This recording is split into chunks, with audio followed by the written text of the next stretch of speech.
देखिए, जब ऐसी स्थिति आती है तो अर्थशास्त्री के जो वक्तव्य होते हैं, जो उनकी टिप्पणियां होती हैं, वो बड़ी गौर से सुनने वाली होती हैं। अग्रवाल साहब, दो तीन चीजें हैं। एक तो अभी आपने जो चर्चा सुनी उसमें राजनीति का पुट तो है। बड़ी चीज यह है कि सोना खरीदना या ना खरीदना, जिसको जरूरत होगी वो खरीदेगा, जिसके यहां ओकेजन होगा वो खरीदेगा।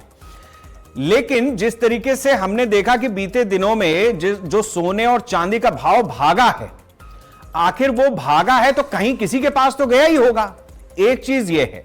दूसरा, जहां तक फॉरेन रिजर्व की बात है, तो केवल फॉरेन रिजर्व ऐसा नहीं है कि वो सोना आयात करना पड़ता है उसी वजह से है।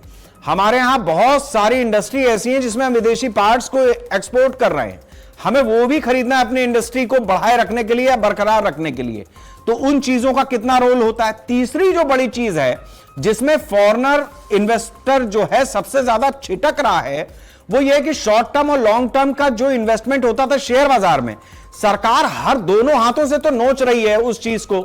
तो उसमें वो फॉरेनर भाग गया जो इन्वेस्ट करता था और थोड़ी देर तक टिकता था। उसका ये कहना है कि इतना जितना, मतलब आपने 12% और लॉन्ग टर्म पे 20%, उतना तो हम अपने ही देश में निकाल लेंगे, हम इंडिया आएंगे क्यों। तो वो भी एक नुकसान है फॉरेन रिजर्व को लेकर के या फॉरेन करेंसी को लेकर के, कि आपका जो फॉरेन इन्वेस्टर था वो भाग गया खट से। अब आप थोड़ा सा विस्तार में इस चीज को बताएं कि आखिर ये जो मोदी जी की अपील है और जो पहले से विपक्ष कह रहा था, दोनों में अंतर क्या है, और अगर अंतर है तो ठीक, नहीं है तो फिर ये शुद्ध रूप से पॉलिटिकल बात है।